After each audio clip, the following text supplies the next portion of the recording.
को शुरू करते हैं। तो चलिए वीडियो की शुरुआत करते हैं और सबसे पहले देखते हैं कि इतिहास किसे कहा जाता है। तो इतिहास अतीत में घटित घटनाओं का विवरण होता है, यानी कि अतीत का अध्ययन ही इतिहास कहलाता है। पास्ट की स्टडी ही हिस्ट्री कहलाती है। तो ये तो हुआ इतिहास किसे कहा जाता है। इतिहास का जनक किसे कहा जाता है? तो इतिहास का जनक हेरोडोटस को कहा जाता है। बहुत बार एग्जाम में पूछा गया है कि इतिहास का जनक किसे कहा जाता है, तो हेरोडोटस को इतिहास का जनक कहा जाता है। अब हम आते हैं अपने टॉपिक पर, जिसके बारे में आज हम पढ़ेंगे। तो अक्सर आप जो इतिहास पढ़ते हैं तो आप देखते होंगे कि जो इतिहास है वो आप 3 भागों में पढ़ते होंगे, प्राचीन भारत, मध्यकालीन भारत और आधुनिक भारत। पर जो ये इतिहास का भाग आता है प्राचीन, मध्यकालीन और आधुनिक, ये ऐतिहासिक काल के अंदर आता है। पर जो इतिहास है इसको अध्ययन की दृष्टि से 3 भागों में बांटा गया है, प्राग ऐतिहासिक काल, आधे ऐतिहासिक काल और ऐतिहासिक काल। तो जो प्राचीन भारत, मध्यकालीन भारत और आधुनिक भारत का इतिहास है ना, ये ऐतिहासिक काल में आता है। इससे पहले का भी इतिहास है, जैसे कि जो हड़प्पा सभ्यता, सिंधु सभ्यता है, वो आधे ऐतिहासिक काल में आती है। इससे पहले का जो काल है वो है प्राग ऐतिहासिक काल, जिसमें आदि मानव के बारे में, यानी कि हम पाषाण काल के बारे में पढ़ेंगे। तो आज की वीडियो में हम प्राग ऐतिहासिक काल के बारे में पढ़ेंगे। इससे आगे हम आदि ऐतिहासिक काल, यानी कि जो सिंधु घाटी सभ्यता है, हड़प्पा सभ्यता है, उसके बारे में पढ़ेंगे। उसके बाद हम आगे इसको कंटिन्यू करेंगे। तो आज हम प्राग ऐतिहासिक काल के बारे में पढ़ेंगे। तो आपको समझ आ गया ना कि जो इतिहास है इसे अध्ययन की दृष्टि से 3 भागों में बांटा गया है। पहला क्या है? प्राग ऐतिहासिक काल, जिसे इंग्लिश में कहते हैं प्री हिस्टोरिक पीरियड, उसमें पाषाण काल आता है। दूसरा है आद्य ऐतिहासिक काल, प्रोटो हिस्ट्री पीरियड, जिसमें हड़प्पा सभ्यता, सिंधु सभ्यता ये आती है। उसके बाद है ऐतिहासिक काल, हिस्टोरिक पीरियड, जिसमें प्राचीन भारत, आगे हम पढ़ेंगे महाजनपद, ये सब जितने भी वंश हैं ये सब इसमें आएंगे प्राचीन भारत में। मध्यकालीन भारत, आधुनिक भारत, ये ऐतिहासिक काल में आते हैं। इनसे पहले का भी इतिहास है जो आपकी एग्जाम के लिए इंपॉर्टेंट है। तो आज हम शुरुआत करेंगे प्राग ऐतिहासिक काल से। तो जो प्राग ऐतिहासिक काल होता है, प्री हिस्टोरिक पीरियड होता है, किसे प्राग ऐतिहासिक काल कहा जाता है? तो प्राग ऐतिहासिक काल उसे कहा जाता है जिस काल में मानव किसी लिपि और लेखन कला से परिचित नहीं था। मतलब कि इस काल में जो मानव था वो किसी भी लिपि के बारे में नहीं जानता था, वो ना लिखना जानता था ना पढ़ना जानता था। तो उसे प्राग ऐतिहासिक काल कहा जाता है। जैसे कि पाषाण काल, ताम्रकाल। पाषाण काल जो कि पत्थरों का युग हुआ, आदि मानव के युग।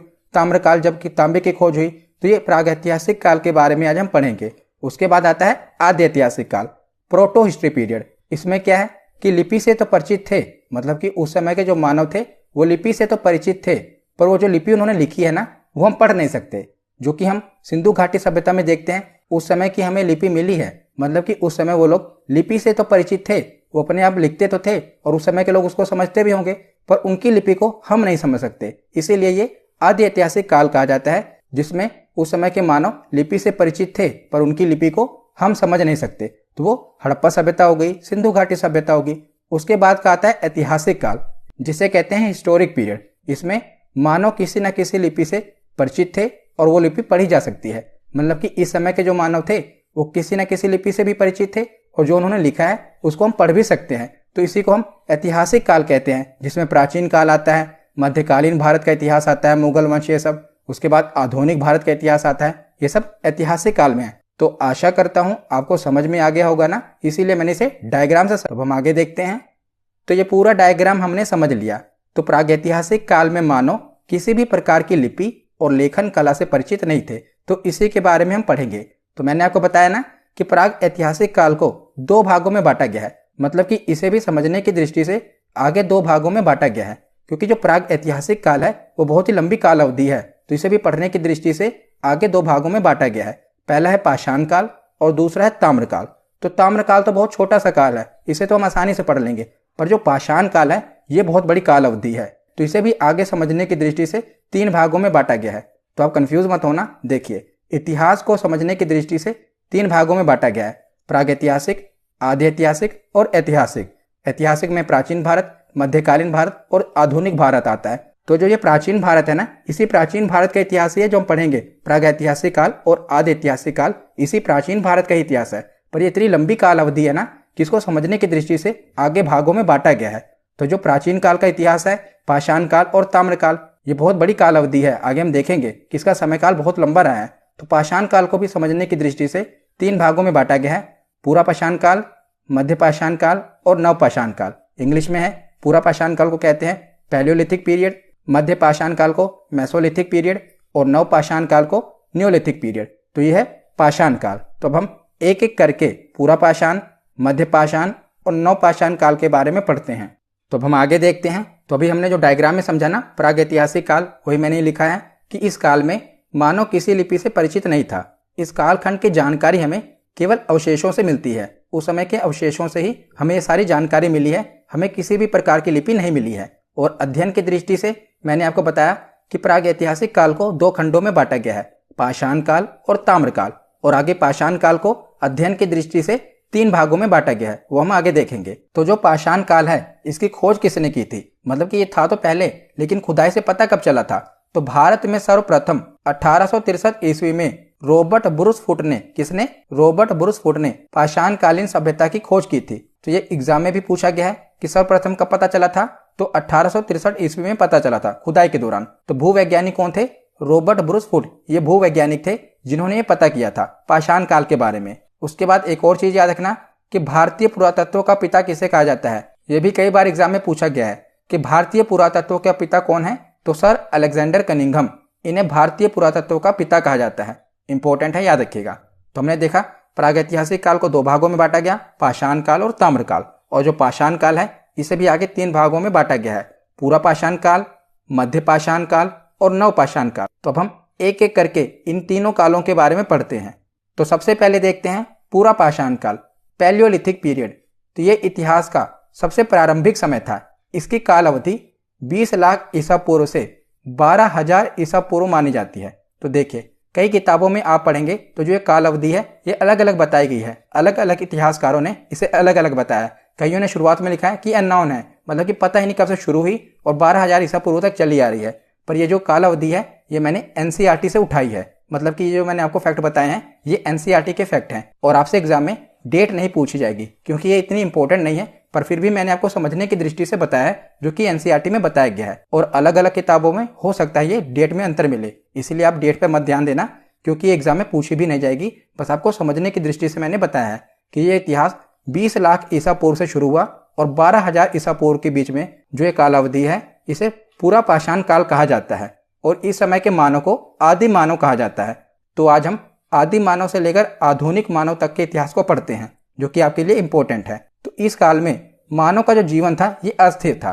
तो मैंने वही पॉइंट उठाए हैं जो आपके लिए मोस्ट इंपॉर्टेंट है, जो कि एग्जाम में पूछे जा सकते हैं। तो इस काल में जो मानव का जीवन था ये अस्थिर था और शिकार करके वह भोजन का संग्रह करता था। इस समय केवल उसका मकसद क्या था? शिकार करना और अपना पेट भरना। और इस समय का मानव खाना बदोश था। जैसे हमने पढ़ा जो मानव था वो खाना बदोश था। जिस प्रकार जानवर खाना बदोश होते हैं ना, शिकार करते हैं अपना पेट भरते हैं, उसी प्रकार मानव था, वो भी शिकार करता था और अपना पेट भरता था। और इस समय मानव की सबसे बड़ी उपलब्धि थी आग की खोज। Very very important.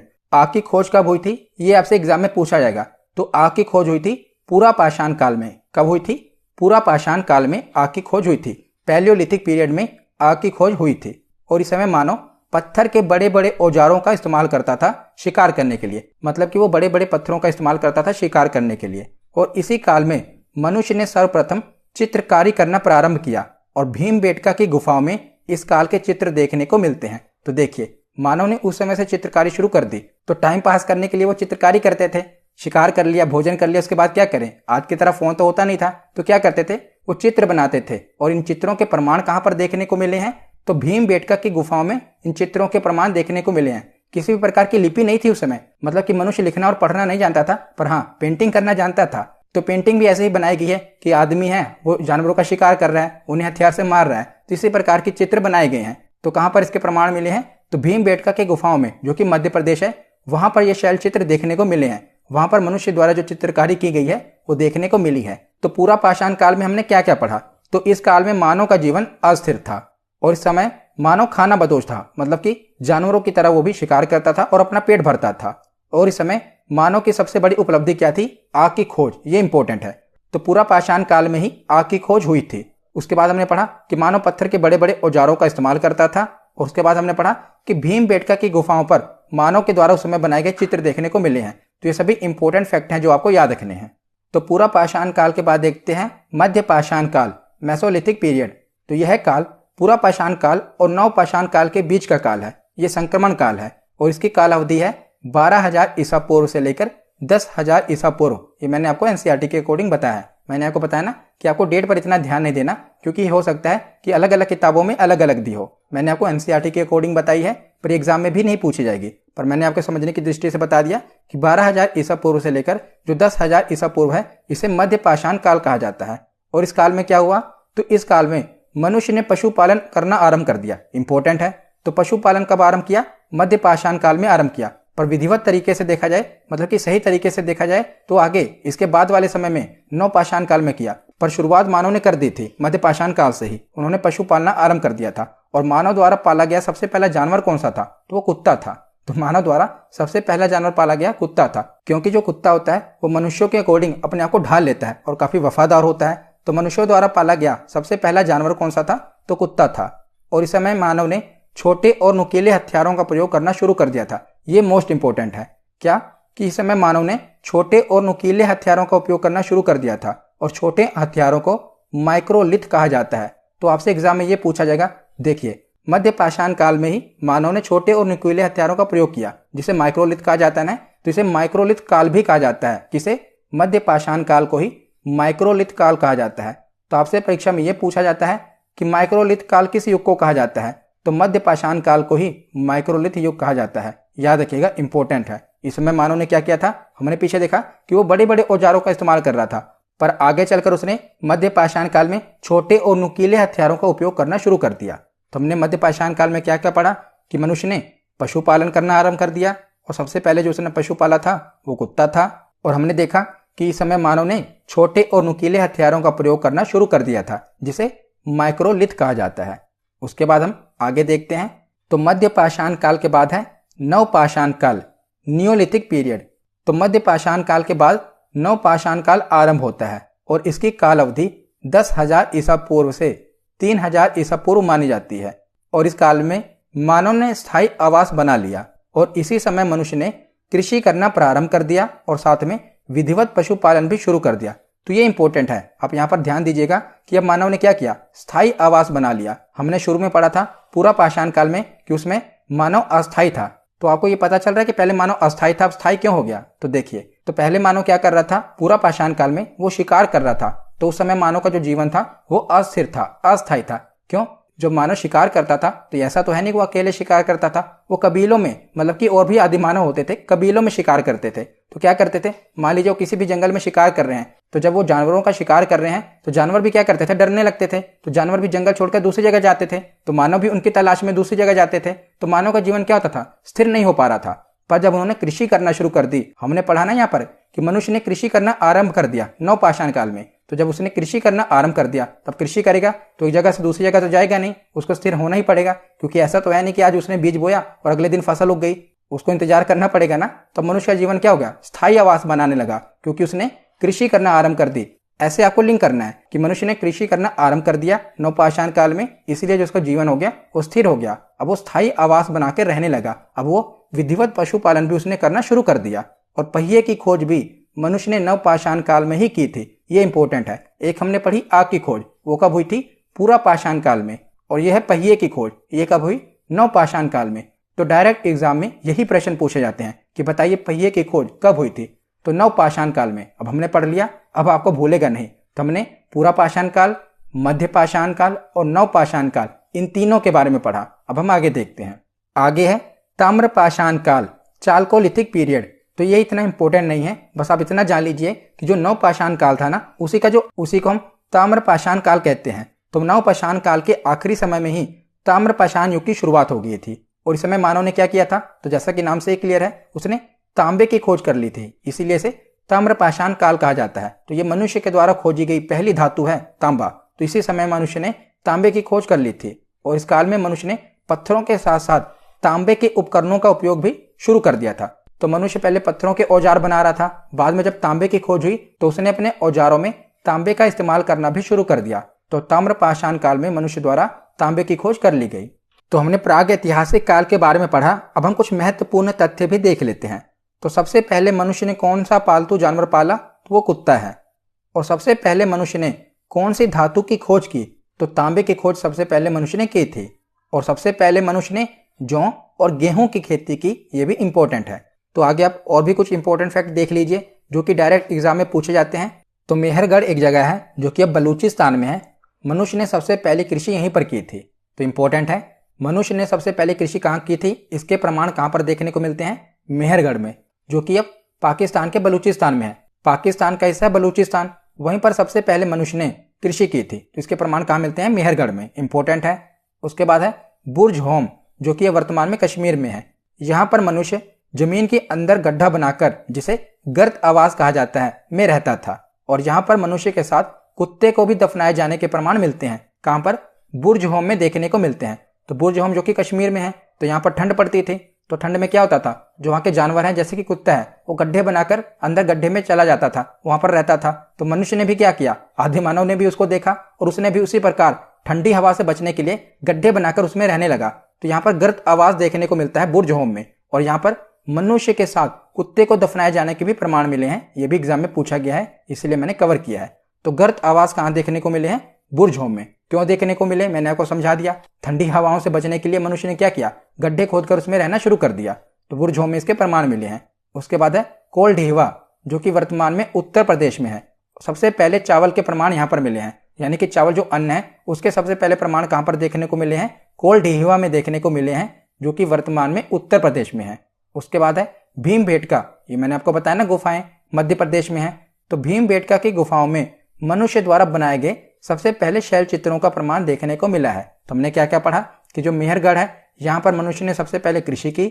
बुर्ज होम में यहाँ पर मनुष्य ने गड्ढा बनाकर गर्तावास में रहता था और मनुष्य के साथ कुत्ते को भी दफनाए जाने के प्रमाण मिले हैं। और कोलडीवा में सबसे पहले चावल के प्रमाण मिले हैं और भीमबेटका की गुफाओं में शैल चित्रों के प्रमाण मिले हैं। तो यहाँ पर हमारा थ्योरी सेक्शन कंप्लीट होता है। अब हम प्रीवियस ईयर क्वेश्चन देखते हैं। तो सबसे पहला प्रश्न है कि इतिहास का जनक किसे कहा जाता है। तो इतिहास का जनक किसे कहा जाता है, इसका सही जवाब होगा ऑप्शन ए, हेरोडोटस को कहा जाता है।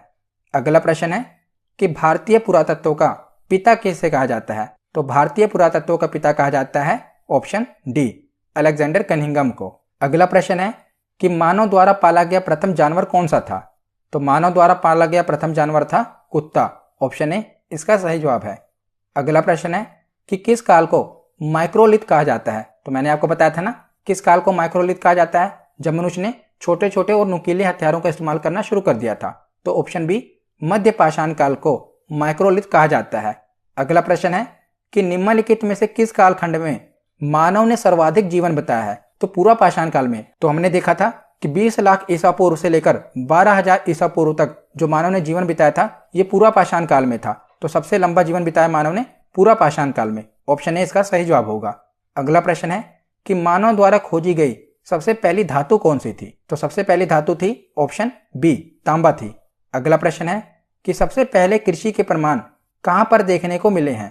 तो मैंने अभी आपको पढ़ाया कि सबसे पहले कृषि के प्रमाण कहां पर देखने को मिले, मेहरगढ़ में, ऑप्शन बी इसका सही जवाब है, जो बलूचिस्तान में है। अगला प्रश्न है कि सबसे पहले चावल के साक्ष्य कहां पर देखने को मिले हैं। तो सबसे पहले चावल के साक्ष्य कहां पर देखने को मिले हैं।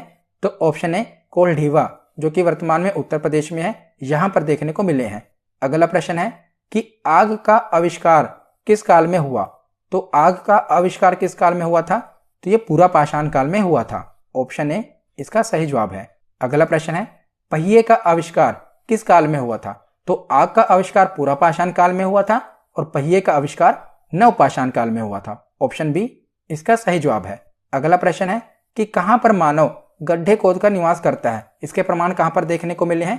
तो इसके प्रमाण देखने को मिले हैं बुर्ज होम में, जो कि वर्तमान में कश्मीर में है, ऑप्शन सी इसका सही जवाब होगा। आज का आखिरी प्रश्न है कि भीमबेटका की गुफाएं किसके लिए प्रसिद्ध हैं। तो भीमबेटका की गुफाएं किसके लिए प्रसिद्ध हैं। तो गुफाओं पे शैलचित्र देखने को मिले हैं, ऑप्शन सी इसका सही जवाब होगा।